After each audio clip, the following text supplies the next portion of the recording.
I've known other people in adrenal fatigue, which is a debt of energy. I've known people in relationship debt, which is embittered divorces or lack of affection, right? These are things, they're just proof of giving more than you receive. Hey there, and welcome to the Tribe of Leaders podcast. I'm your host, Emmy Kirshner. I'm a serial entrepreneur, investor, and business coach for ambitious women who are boldly taking their business to the next level. And I believe that building a successful business isn't about working 24/7 just to merely meet a revenue goal. What it does take is a unique blend of dedication to purpose, courageous action, and frequently sheer will to overcome the odds that lead to meaningful impact and experiencing a life well lived. In each episode, you'll get to know the women and men who are unafraid to put it all on the line as they share the stories of success and failure that have made them incredible leaders and the magic they gift the world with. As you're listening, and I hope finding value, don't forget to share the Tribe of Leaders podcast with all of your other entrepreneurial friends and to follow us wherever you're listening to this podcast. Hey everybody, welcome to another episode of the Tribe of Leaders podcast. I am your host, Emmy Kirshner, and today I have an incredible and spectacular guest, Patty Lennon. She is a former Type A, which I still am, so yay her for letting that slide, but a former Type A corporate banker who discovered that there was more to life than making money. Patty holds a master in psychology and has been featured in Forbes, Fast Company, and Daily Worth. She blends brain science and metaphysics to help her fellow humans manifest their dreams into reality. She is also the best-selling author of Make Space for Magic, Learn to Receive, Love, Support, and Abundance from the Universe. She's a keynote speaker, a certified coach, and the founder of the Receiving School. So Patty does everything, which makes her magnificent. And I can hardly wait to find out how you shifted, Patty, from Type A to really allowing all that abundance come in. So welcome. Thank you. Thank you for having me here. Yeah, I'm really excited. So where was the shift? What was the catalyst? Where did you decide to let go of the Type A corporate banker role and move into something different? Yeah. So, it happened in one moment and then it happened over the course of 15 years, of course. But when I grew up, I wasn't intending to become a banker. So I was definitely very Type A in that I loved rules. I thrived in an academic environment. The more rules, the better for me. Mm-hmm. I knew how to function inside high structure, all of that, right? So I think it's important to understand that those of us who are Type A and you watch us we're just highly functional inside systems that are currently rewarded in our world. And then we have social approval for that functioning, and it builds and builds and builds inside of us, right? So we're rewarded for the crazy that is us. But I went into college expecting to become an attorney and eventually become a politician. So I thought I was going to be a public defender and a politician. Got an internship working for a public defender's office. And my heart was broken when I realized that our justice system was far more unjust than I realized. Mm-hmm. And so I sort of wandered out into the horrible job landscape that was 1993 with no real education because I was pre-law, right? And so, but my uncle had owned a finance company and I had worked for him in the summer. So because I took that into the world, a temp agency was able to place me. Otherwise, I don't even think a temp agency in that particular job market would have placed me because I had friends who weren't getting even temp jobs. I was looking for jobs at that time frame too, newly out of college and was not finding anything. Yeah, it was a mess. So, but what was wonderful was once I got placed, I was a high achiever. And had I known I was going in that direction, I probably would have done all the things in college, but I didn't. Quickly got a lot of approval because I showed up to work early. I stayed late. I did things quickly, all the things that us Type A's succeed at. And the fact that we love appreciation and recognition, it all built into the cycle where before I knew it, I was a banker. And so as I moved up, I just felt really good in that environment and I grew with success and all of that stuff.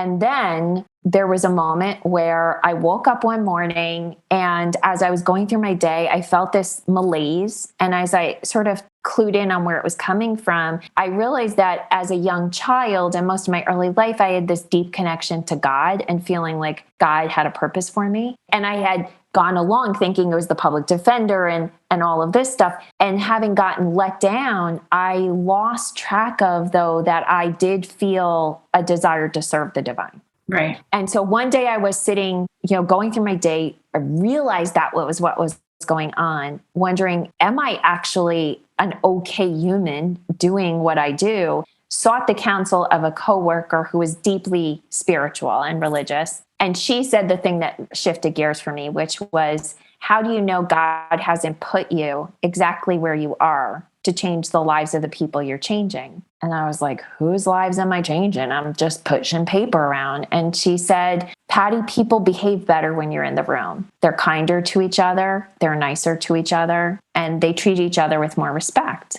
And that was not something I understood that I did or knew. And so I started walking through my days, just watching if that was true. Really doubting it, but observing it. And I found that inherent belief I was raised with to be kind to others, despite being a type A, was there. And it did seem to rub off on others.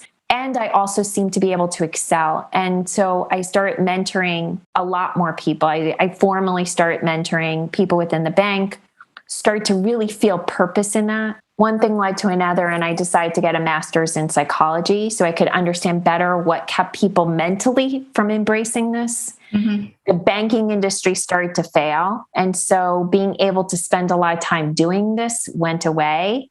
Coaching started to emerge as a field. So they added, besides getting my master's in psychology, got my certification in coaching, and ultimately decided to leave banking and really explore career counseling outside the bank. Those couple of years of the coaching certification, the psychology, opened me up to this whole personal development world, spiritual world. And I started to understand this type A personality that was so well thought of and rewarded was really a function of early childhood trauma, of coping, of learning to control things that I couldn't control as a child, and being rewarded in a material system in my new career that did not reward that the same way. Very long answer. Sorry about that. No, that's okay. Don't apologize. I love getting everybody's background of whether it was a sudden change, or it sounds like for you, this was something that happened more gradually and was a slower shift than one day you decided to quit your corporate job and do something differently, which is super cool. Were you nervous about starting your own business? Unfortunately, I was not. Okay. Because I feel like that might have set me up for a bit more success initially. Sometimes I think that when you don't know, it's better because otherwise you wouldn't do it. 100%. So when I left thinking, I had risen in the ranks and I came with no education, that kind of education. And look at all I did. And I was handling multi-million-dollar budgets and managing all these people and this big part. And then I thought, so what would it take for me to run a small business? Delusional, crazy person that I was. And I quickly made no money with a lot of hours of work. Got it. So you might have been under the same school of thought that I was initially. And I'd had other very successful businesses too. But when I started coaching, I'm like, I'll just, my website up and go to some networking events and do some social and people will flood in. And that did not happen. Yes. And my thought was, I'm following God's calling. I will do the work and God will do the marketing. That was really... I didn't consciously say that, but now that I've deconstructed how I ended up making zero money, working a lot of hours, that was it. Yeah. And for me, it was really learning how to sell and market differently. So I don't know if that was for you as well. Once I figured it out, I was like, oh, got it. Yes, it's a skill. And you just need to learn the skill. And yes, once I learned it, yes, it worked. But also what I realized is selling something like coaching, a service space where you're essentially selling yourself truly, it really requires you getting underneath the wounds you have that say you're not allowed to ask for yourself. Mm-hmm. And I want to talk about that because I work with women primarily, and I'm going to say in general, all of them have difficulty asking. Whether it's asking for money, asking to be seen, asking their partner for support, like across the board in all areas. Why is that? Well, there's individual reasons why each individual woman is going to come like through her family's history. We also have actual wounds in our DNA. So it's not even you, but it's literally in our DNA is, if you were part of a famine where your husband died and there's actual fears that you have to save and you have to be really careful and be very limited in the money you spend and all of that, it puts a lot of fear around money. So there's these individualized systems that we come into the world with in our families of origin. But from a social standpoint, women are socialized to save and men are socialized to invest. And that has nothing to do with entrepreneurship. Like in every level, a successful middle-aged woman or, adult woman is a couponer. Like that's the epitome, is the one that can find the coupons and finds the sales. Like these are all the visions that are held up of the epitome of a successful woman, not from like a business standpoint, but when you see those stories like, oh my gosh, she can find a bargain anywhere. You would never hear someone talk complimentarily about a man that way. It's the way they invest. And the US Department of Commerce did a study in 2010 to find out why women entrepreneurs were making 10 cents on the dollar, 25 cents on the dollar of their male counterparts, because they knew that the economic growth of this country was going to rest in women business owners. So they had to get underneath why women were making so much less. And the number one reason was they invested so much less in themselves. Wow. And it was the investing in themselves that set them up to receive. Then the second thing was they had trouble charging what their male counterparts charge. And I don't remember at this point what that third one, I used to know those stats off the top of my head, but so we talk about how women make 70 cents on the dollar, 80 cents on the dollar in the corporate workforce. Well, when we control what we make 25 cents on the dollar.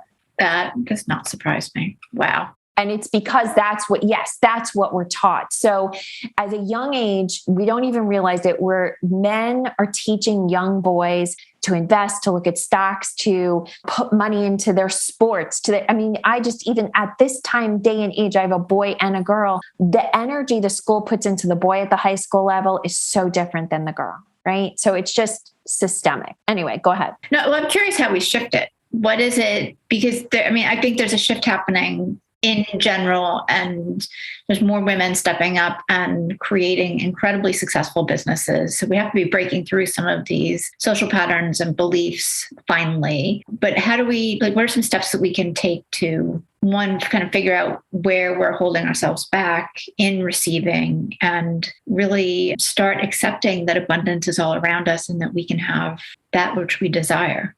Yeah, because it is shifting. First of all, the energy on the planet is shifting. And also we learn partially by the internal work we do. But anytime we perceive through our eyes, through our senses, that another female human has done this and has remained safe, because that's really what it is, a safety. Our amygdala in our brain, our fight or flight response, the part that controls our fear center, starts to unravel this belief system because it's really just trying to keep us safe. So it's, first of all, understand your fear to charge, your fear to receive just comes down to safety. So when you understand, it's safety, then it's just start to build stories and start to seek out ways that you're safe by charging more, by receiving more.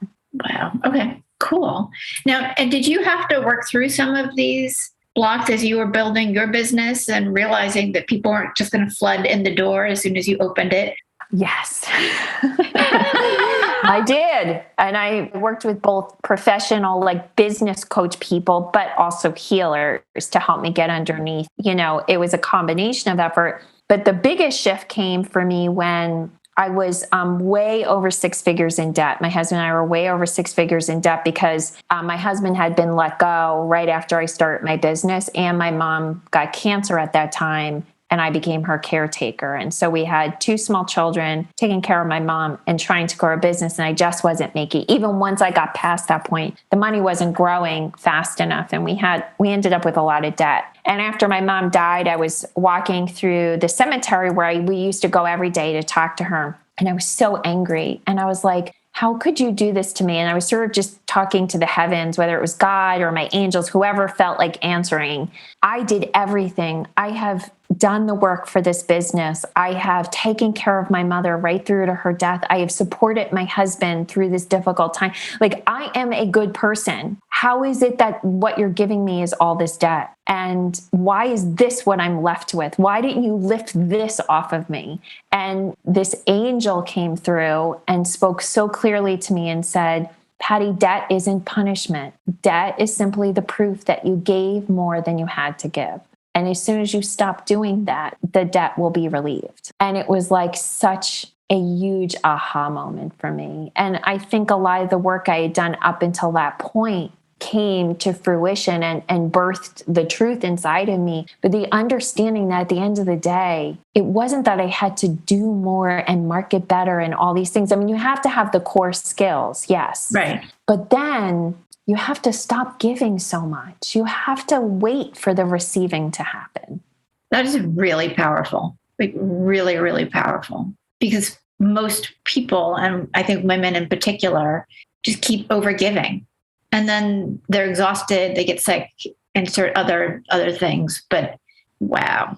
And for me, it was money debt. Right. But I've known other people in adrenal fatigue, which is a debt of energy. I've known people in relationship debt, which is embittered divorces or lack of affection, right? These are things, they're just proof of giving more than you receive.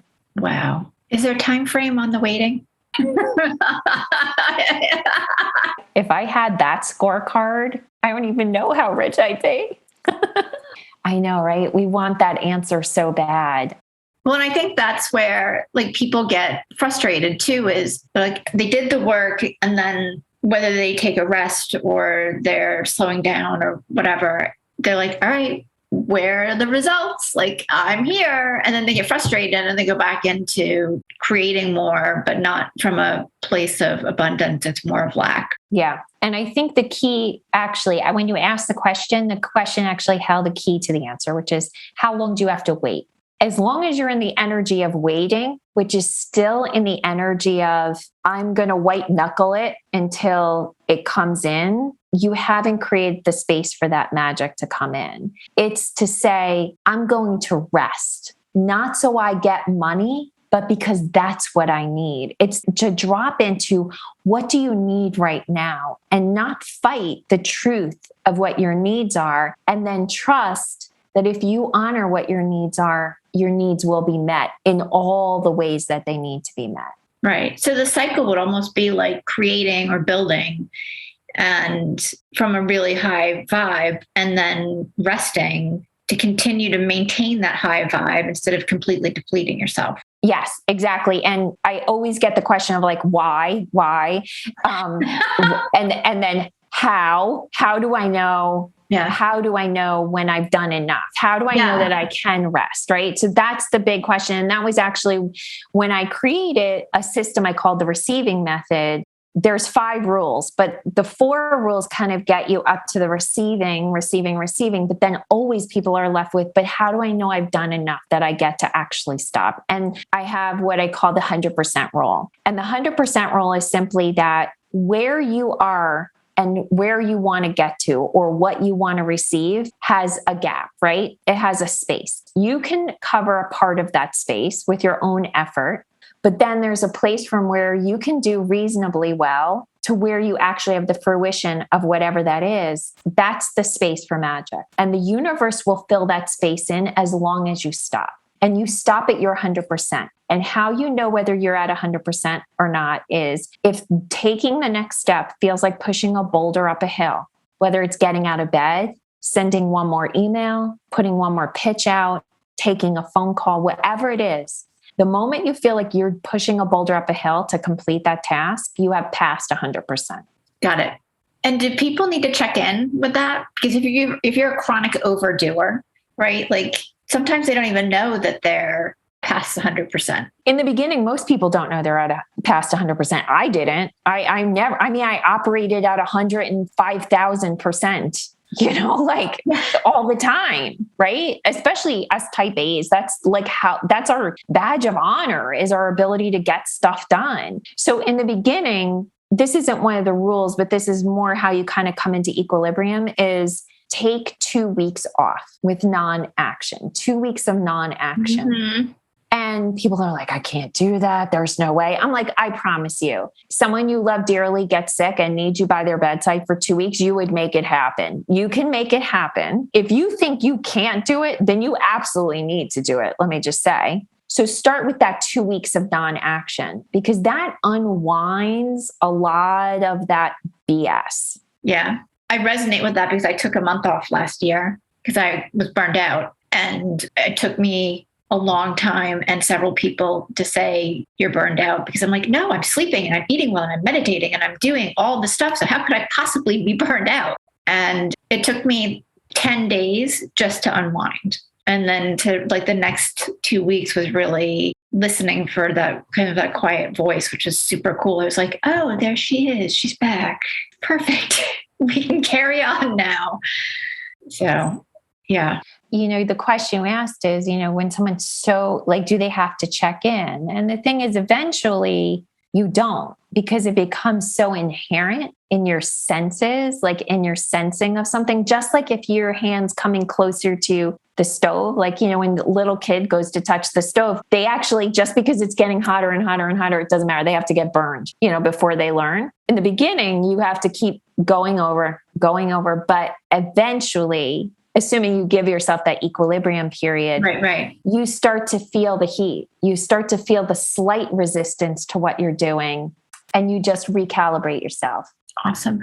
And this is all it's similar to law of attraction because you're focusing on the thing you want and kind of I'm going to call it the wait period for lack of a better term, but for having the thing come to fruition is that just that gap, as you said, where it's the universe is going to fill everything in. Why is it though that a lot of teachings of law of attraction, I'm air quoting here, don't work for people? Yeah, I love that question. So, the law of attraction is a fundamental law of the universe. The law of attraction works. But the way the law of attraction is taught and then the way people think they are working with it is the missteps, is the misunderstanding. So there's a couple of things. One, a lot of people learn law of attraction through a book called The Secret, which was very much a pop culture version of the law of attraction. And it was very materialistic based. And it essentially said, if you visualize something, if you are in alignment with something, it will come. And it mostly focuses on material things. The thing is, it won't come unless it's for your highest good. So, you could be single and be visualizing some hot, tall, gorgeous guy, and he's a banker and he's this and he's that.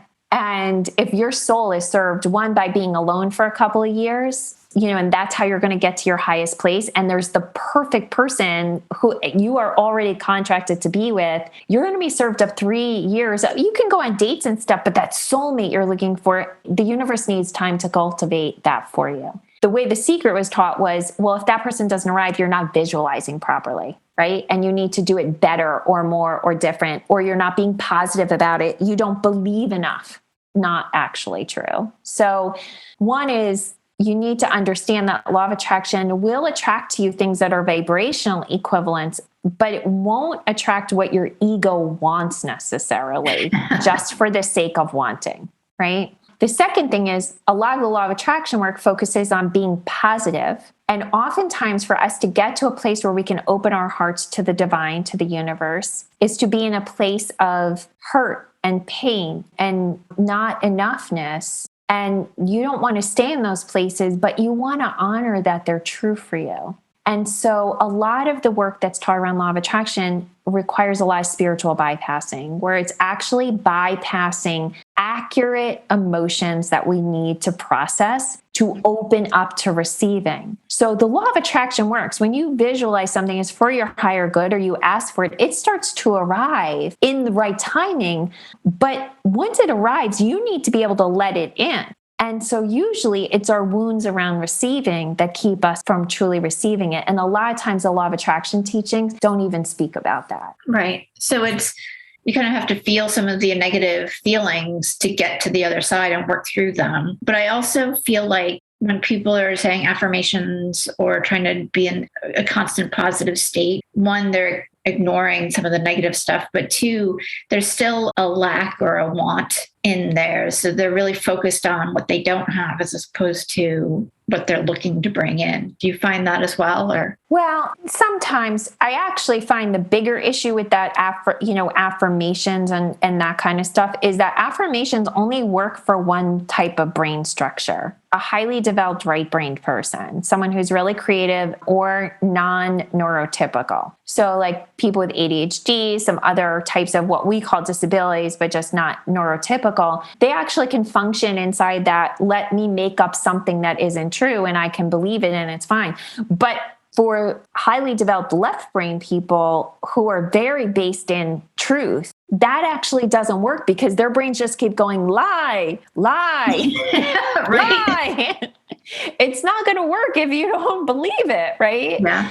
So I think that's a piece of it. It's less concerning for me when people are affirming that they actually feel the lack of it in the way I know it, because the universe, sourced by the divine, doesn't respond to a pure ego vibration. It responds from the soul's vibration. And so if you desire more money and the money isn't there, and what you're feeling is the pain of the disparity, that pain isn't a wrong vibration. It's when you don't believe that it will ever come that you truly block it, or that it's not safe that it comes, which again is that receiving wound. That's so cool. And that makes so much sense, particularly for the left brainers, because I've, again, worked with a number of people who are more left brain, and they're like, well, this isn't true. So how do I repetitively say it and believe it? Right. Like it's not, and they tend to want the analytical, like realist proof. So of course that's not going to set them up for success. No, they need to understand exactly what they're doing to block it, which means what they need to understand is there's signals coming from their amygdala that's pushing fear out. And so they just need to understand, what do I need to do to contract my fear? That's their answer. Amazing. This is so cool. I'm really excited that we're talking. I'm curious too. I want to switch a little bit. What was the catalyst for writing your book, Make Space for Magic? So my original reason for writing it, like the reason it was in my heart for so long was, as I said, I was a type A corporate banker. I do a lot of speaking and I am intuitive now. So I talk to the other side of the veil. I can talk to people's loved ones, spirit guides. I don't do it professionally. You cannot hire me to come to your party. Damn. I get those, not you specifically, but like, honestly, when I first started sharing it, they're like, I would get these messages and people were like, hey, I'm having some girlfriends over. Can I book you for a reading? Look, there's people that do that. That's on me. But when I shared that from the stage and people could feel in talking to me that I was normal, that I really was, I had this psychology stuff coming in. Like I wasn't floating around in a moo-moo and reading my crystal ball. They were really intrigued. And most of us think that those kinds of gifts start when you're little, like you were always like that, right? I wasn't always like that. I became this. And I wanted people to understand that the other side of the veil is always talking to us. And there are so many beings that love us and want to guide us when we're in that fear place. And you don't need special powers. We all have these gifts. So I intended to tell my story to show both with the debt, because that to me is a big one for a lot of people. There's a lot of shame around it, how I came out of debt through this receiving, and also how I talked to the other side of the veil and how that journey happened. So initially it was just meant to be, here's my story, warts and all, failings and all, so that you can see, you can be in the darkest pit And I promise you, all you need to do is to slow down and open up and ask the divine for help, ask the universe for help. And really, here's exactly what this looked like, right? Real life example. When the book finally got birthed, I was just going into the pandemic. When it got written in its original form, we were just going into the pandemic. My kids were 12 and 14, and some of the stories were just way too raw for me to feel safe, knowing we were going into this thing that I didn't know how it was going to play out for them. And to have the book just sitting there, them probably be talking to their friends in ways they hadn't before, and possibly their parents having read it, it just felt off. So I put it aside and I just asked the divine to kind of show me what, either make it be safe for me to put it out or whatever. And I talked to the publisher and we agreed to put it on hold. Then the pandemic got, we went month to month, and I just was going live and talking about this stuff because I found people were really in so much crisis, like, oh, we can't control things. And I would tell my stories and they were like, but how did you surrender? How did you let go? How did you receive? And I realized, oh, the book didn't tell the how. It didn't give the how-to. And that made me realize that's what I need to shift. So I pulled out some of the darker stories, built in the how-to, and then that was what created the end product. Very cool. So it's out. And where can people get it? People can get it in all the major retailers, Amazon, Barnes & Noble, bookshop.org. If a local bookstore covers it, no. Offers it, carries it. Oh my God, my brain. They can order it as well. Because I do like to say it's easy to get it from Amazon, but I really do like to support our small businesses. Make Space for Magic, Patty Lennon. Or if you go to pattylennon.com/make space for magic, that's got the order links there. That's the page on my website. Awesome. And we'll get all those in the show notes too, so people can hook up with you and get the book in whichever format and medium that they choose. Yes. All the mediums. Well, not audiobook yet, but most of the mediums. Would you do an audiobook? We are. Yeah. I'll be recording it in January. Oh, that's exciting. Mm-hmm. Yeah. There's a studio and there's famous people that go to the studio apparently.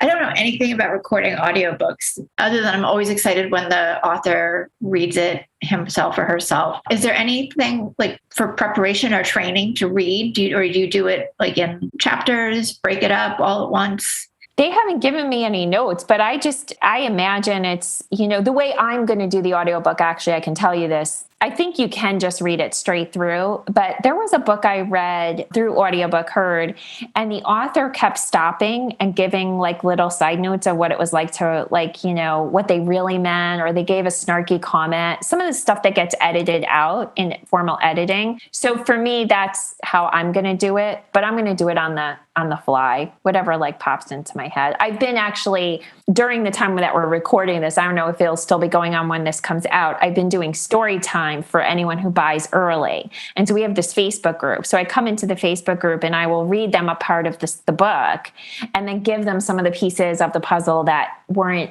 edited out, or just like some of the background to it, so that's what I want the audiobook to have. It'll be so much fun. I'm going to have to get both because I love listening to audiobooks, but I like to underline stuff too. So frequently do both. And there's something so authentic about you reading it too. Yeah. We learn through our senses, right? And so there's going to be something different in my voice saying it than just a paid. Yeah. We digress. I could talk about the audiobook forever as well. How can entrepreneurs and everybody who's listening start using this, everything we've talked about, the awareness, giving space, stopping at that 100%? How does that affect business? Because I believe that the natural reaction is what we talked about, where it's like, oh, if I slow down, I'm not going to get anything done. And I really need to go faster. Yeah. So I think first is understanding some principles that are proven, which is the 80-20 rule applies in all things for the most part. Sometimes it's an 85-15 or a 90-10, but it's generally the rule of thumb everywhere. So start by understanding 80% of what you're doing is creating 20% or less of your results. So most of what you're doing ain't working that well anyway. And that is just the reality. So just from a brain understanding, stopping doing a lot of the stuff you're doing is fine because it's not actually fundamentally producing results, right? But from a metaphysical standpoint, you constantly doing is just like you putting your hands out in front of you and shoving away the magic, shoving away the help, shoving away the money. So holding both those understandings. And then to start is really think about that 2-week vacation. And if you can't do 2 weeks, a week, and if you can't do a week, 3 days, nothing less than 3 days, and really get that going. Because once you do, I promise you, you're going to see a change in your sales and your marketing. It always happens. It always happens because people buy based on our energy, based on how they feel about us. They don't buy on what we're selling. Having really solid copy and a solid sales conversation, very valuable, but more valuable because inherent in it is the truth about who you are. When the way you're showing up is a vibration of vibrancy, that's what makes people excited to work with you. And almost always all that doing is just lowering the aura around you. Whether you believe there's an aura there or not, there is. Yeah. Well, and that makes so much sense, right? Because you can say, particularly in a sales conversation, and by that, I'm going to include even if you're onboarding somebody, from a team perspective, when you're in conversation or, a regular sales conversation, but even in the copy you're writing for online messaging, et cetera, you can say the same words and they're going to feel and be received totally differently. So that, for me, that makes a lot of sense. I forget how you asked the question initially, but like, how would it impact, like, how do you kind of get up the courage to do this? Or like, how do you know, how does this work? How does this all work? And that I don't business coach anymore, but back when I did, one of the things I used to do using my intuitive gifts was I would feel what the soul was really looking to do in the world and then reword what they were saying inside of a sales conversation in the words of their soul. And always what they would say is, oh my God, I can totally say that with confidence. Yes, that is my truth. And that does sound so much better, right? Yes, I talk to the other side of the veil. Yes, I can see your soul, but you always have access to your soul. It's the doing that's keeping you from feeling that truth that will naturally spill out of your pie hole if you will calm down. I love that. That was brilliant. Oh my goodness. God, we have to wrap up, but I'm going to leave it at that because I think that's a really strong ending and just just chill and it'll all work out. And I say that, and I think, correct me if I'm wrong, but I say that that doesn't mean take on new challenge or don't take on new challenges or be dedicated, but do it from a really high energetic vibe as opposed to exhaustion. Yes. Yeah. So thank you so much. Thank you. This has been so much fun. I'm fascinated. And it's really cool to hear the science with the spiritual piece or the law of attraction, like the metaphysics piece of it too. So that's a rare combination that you have. Thank you. It was the thing that helped me get on board with it. So for us left brainers, we need the facts. We need to understand why, everything that has a spiritual aspect is provable in the reality we live in if we take the time to figure it out. Yeah, absolutely. Before I forget, share with everybody where they can connect with you. What's the best place to find you? Yes, I would love for you to connect with me on my podcast, Space for Magic, which you can find on any podcast app, and almost always I'm giving you my contact information, but if you want to find me directly, my website is pattylennon.com. Awesome. Thank you so much. Thank you, Emmy. And for everybody who is listening, we will see you next week. Thank you so much for being a listener to the Tribe of Leaders podcast. I am so grateful for each and every episode that you tune in and listen to. And I hope that you get a ton of value that you can implement starting today. I do have just a quick favor. If you wouldn't mind hopping on to wherever it is that you listen to podcasts and leave us a rating and review, it would help us tremendously so that the Tribe of Leaders podcast can be found more easily and help inspire other entrepreneurial leaders.